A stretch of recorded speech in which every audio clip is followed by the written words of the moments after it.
Picture a high-stakes poker game in Vegas. It's 1997. A man holds a winning hand. The pot is life-changing. He's disciplined, smart, ready. But in the final second, his hand shakes. He folds. He walks away with nothing. Not because he lacked skill, but because winning felt more dangerous than losing. This isn't just about cards. This is the blueprint of your life. You build the relationship, then pick a fight when it's peaceful. You get the promotion, then show up late 3 days in a row. You are the architect who secretly burns down the house the night before the open house. Before we dissect the wiring under your floorboards, take a second. If you are tired of building castles only to watch them crumble, mark your presence here. Hit the like button to signal your brain that you are ready for a new operating system.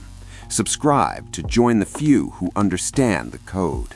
We call it self-sabotage, but that label is deceptive. It implies you're clumsy or unlucky. The truth is far more clinical. Your brain is a cybernetic guidance system. It has a setting, a specific temperature of happiness and success it considers safe. Think of your internal thermostat like your internal setting. Let's say your internal setting is 70 degrees. That's your baseline for wealth, love, and joy. If things get tough and drop to 60 degrees, you hustle, you work late, you fix it, you fight to get back to 70. But here's the glitch. When life gets amazing, when you hit 90 degrees of success, your internal alarms go off. You are overheating. The system panics. It doesn't feel like victory. It feels like a fever. So your subconscious turns on the air conditioning to cool you back down to the familiar 70. This cooling process looks like mistakes, a forgotten email, a sudden burst of anger, a binge-eating episode. But it's not a mistake. It is a biological correction. You are effectively allergic to your own potential. In 1939, Freud called this thanatos, the urge to return to a state of absolute calm, stillness, and zero pressure. Modern psychology views it differently. It's not about ending things. It's about homeostasis, the biological imperative to stay the same. Julian was a trader on Wall Street. Brilliant mind. Every time his portfolio hit a specific number, let's call it the gold ceiling, he would make a reckless trade every single time. He wasn't greedy. He was unconsciously loyal to a hidden contract. We excavated his history. Julian grew up watching his father struggle to keep the lights on. His nervous system learned that struggle equals connection. To be wealthy was to be alien. To succeed was to betray the family narrative. This brings us to the loyalty bind. We often destroy our success because succeeding feels like leaving our loved ones behind at the dock while we sail away. The guilt is heavier than the gold, so we sink the ship to swim back to shore. Ask yourself right now, if I become undeniably successful, who am I leaving behind? Whose reality does my success invalidate? Write the first name that comes to your mind in the comments. Acknowledge the shadow loyalty. Let's talk about the identity gap. Your reality cannot outperform your self-image for long. If you see yourself as the scrappy underdog, winning the championship destroys your identity. The underdog needs a struggle to exist. So when the underdog wins, he feels a void. Who am I without the fight? To fill that void, he creates a new crisis. He spends the money too fast. He alienates his allies. He manufactures a new rock bottom just so he can feel like himself again. This is cognitive dissonance in action. The brain hates contradiction. If the equation is, I am a mess, plus I just achieved perfection, the brain must solve for X. It's easier to destroy the perfection than to rewrite the definition of I. Consider the lottery winners. Statistics show that 70% of lottery winners end up broke within 7 years. Why? Because their bank account grew, but their internal thermostat didn't. They essentially incinerated the money to return to the temperature they were comfortable with. It's not just money, it's love. Sarah finally met a man who treated her with respect. No games, no ghosting. It was quiet, it was stable, and it terrified her. Her nervous system was addicted to the adrenaline of the chase. Peace felt like boredom. Stability felt like a trap. So she picked a fight over a dirty dish. She escalated it until he left. She sat in the wreckage crying, but deep down, her cortisol levels were back to their familiar high baseline. She was home. This is the addiction to chaos. If you were raised in a high-conflict environment, your brain wired itself to interpret high-stress hormones as normal. Silence makes you anxious. You're waiting for the other shoe to drop. And when the shoe doesn't drop, you take it off and throw it yourself. You create the noise because the silence is too loud. You sabotage the peace because you don't know how to navigate waters that aren't stormy. Let's look at the upper limit problem, a concept introduced by Gay Hendricks. He suggests we all have a limited tolerance for feeling good. When we exceed it, we subconsciously manufacture thoughts to bring us down. This is too good to be true. You're laughing with friends, feeling pure joy. Suddenly, you remember an embarrassing moment from 2014, where you worry about a bill that isn't due yet. You just punctured your own balloon because full inflation felt dangerous. Why is happiness perceived as a threat? Because historically, when you were distracted by pleasure, you were vulnerable. The predator attacks when the gazelle is drinking water, not when it's running. Your brain thinks joy makes you a target. This is the visibility tax. Success makes you visible. It puts you on the radar. For Caleb, a software engineer, a promotion meant presenting to the board. He forgot to prepare his slides. Why? Because staying in the shadows felt safer than risking public judgment. He chose the shame of unpreparedness over the risk of rejection. Self-sabotage is often a misguided form of self-protection. It's your inner bodyguard tackling you to the ground to keep you from walking into a perceived danger.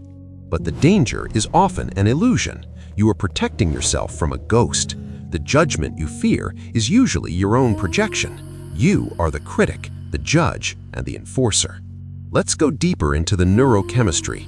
Dopamine is the molecule of more. It drives you to seek. But when you actually get the reward, dopamine fades. It's the post-achievement depression. Astronauts return from the moon and fall into despair. They touch the infinite, and now they have to buy milk. The contrast is unbearable. To avoid that crash, some people ensure they never quite reach the moon. They hover in orbit, perpetually almost there. Almost is a safe place. You get the sympathy of the try-hard without the responsibility of the winner. I could have been great if is a comfortable coat to wear. It protects you from the terrifying question, I did my best, and what if it still wasn't enough? By sabotaging, you control the failure. You didn't lose because you weren't good enough. You lost because you didn't try. That distinction saves your ego. It preserves the fantasy of your potential. It's the phenomenon of handicapping. Athletes who don't sleep the night before a big game. If they lose, they have an excuse. If they win, they are superhuman. It's a win-win for the ego, but a loss for the soul. How many of you have a project right now that is 90% done? It's sitting in a folder, a book, a business plan, a song. It's been there for months.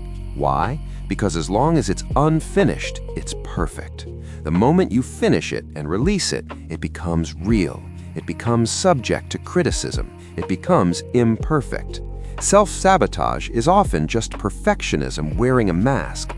You destroy the work to save it from the indignity of being merely good. Let's talk about the imposter phenomenon, identified by Pauline Clance and Suzanne Imes in 1978. High achievers who believe they are frauds. The more they achieve, the more anxious they become that they will be found out. Success doesn't cure imposter syndrome, it inflames it. Each accolade is just another piece of evidence that you have fooled everyone. So you dismantle the career to relieve the pressure of the deception. You quit before you are fired. You break the relationship before they can break up with you. It is a preemptive strike against a pain that hasn't happened yet. You are ghosting your own future to avoid the possibility of heartbreak. Think of a gardener who waters a plant, gives it sunlight, and talks to it. But the moment a flower blooms, he cuts it off. He says it was going to wither anyway. That is the logic of trauma. It rushes to the end to skip the uncertainty of the middle. But there is a way to rewire this. It requires titration. In chemistry, you add a potent solution drop by drop so it doesn't explode. You need to titrate your success. Expand your capacity for joy slowly. When something good happens, pause. Don't rush to the next problem. Don't deflect the compliment. Sit in the discomfort of the goodness. Let it burn a little. You are stretching the container of your nervous system. Imagine your capacity for success is a lung. Right now, you're taking shallow breaths. If you try to inhale the whole sky, you will choke. You need to practice breathing deeper. Hold the happiness for 10 seconds, then 20. Identify your upper limit behaviors. Do you get sick right before a vacation? Do you pick fights on birthdays? Do you lose your keys before a big meeting? These are your tells. These are the smoke signals that you are hitting your ceiling. When you see the smoke, don't panic. Acknowledge it. I'm feeling good and my brain is trying to scare me back to safety. Name the dynamic. By naming it, you separate yourself from it. You become the observer, not the victim. Rewrite the loyalty contract. You can honor your past without repeating it. You can love your family without carrying their financial trauma. Visualize handing the burden back to them. This is your story. I am writing a new volume. You must accept that you will outgrow people. As you reset your thermostat from 70 to 80, the people set at 60 will start to feel cold around you. They might try to pull you back down to warm themselves up. This is the hardest part, the crab bucket effect. When one crab tries to climb out, the others pull it back, not out of malice, but out of panic. Your freedom reflects their captivity. Let them go. You cannot save them by staying in the bucket. Stop waiting for the feeling of readiness. The feeling will never come. The thermostat will always fight the adjustment. You have to act against your feelings. You have to sign the contract while your hand is shaking. David was a musician. He would get close to a record deal and then get drunk and miss the meeting. We realized he was terrified of becoming a sellout. He equated poverty with artistic integrity. We had to dismantle that equation. We replaced it with money amplifies my message. Once he saw success as a megaphone rather than a muzzle, the sabotage stopped. You have to check your definitions. What does success actually mean to your subconscious? Does success mean isolation? Does it mean target? Does it mean burden? If your subconscious links success with pain, you will always lose. You are hardwired to avoid pain. You must relink success with safety. Create a success tolerance practice. Every day, acknowledge 3 small wins, not to boost your ego, but to train your reticular activating system to see winning as safe. Normalize the extraordinary. Stop trying to be humble. False humility is a form of hiding. It's a way to make yourself small so you don't threaten others. You are not doing the world a favor by dimming your light. You are just making it harder for others to see. The universe is expansion. Look at the galaxies. Look at the root systems of trees. Everything grows. Stagnation is contrary to nature. When you sabotage your growth, you are fighting the fundamental flow of life. You are a vessel. If you are full of old beliefs, old patterns, old loyalties, there is no room for the new wine. You have to pour out the vinegar. It's a process of emptying as much as filling. Remember the gold ceiling Julian faced? He broke it not by trading better, but by sitting in an empty room and visualizing the number in his account without panic. He desensitized himself to the wealth.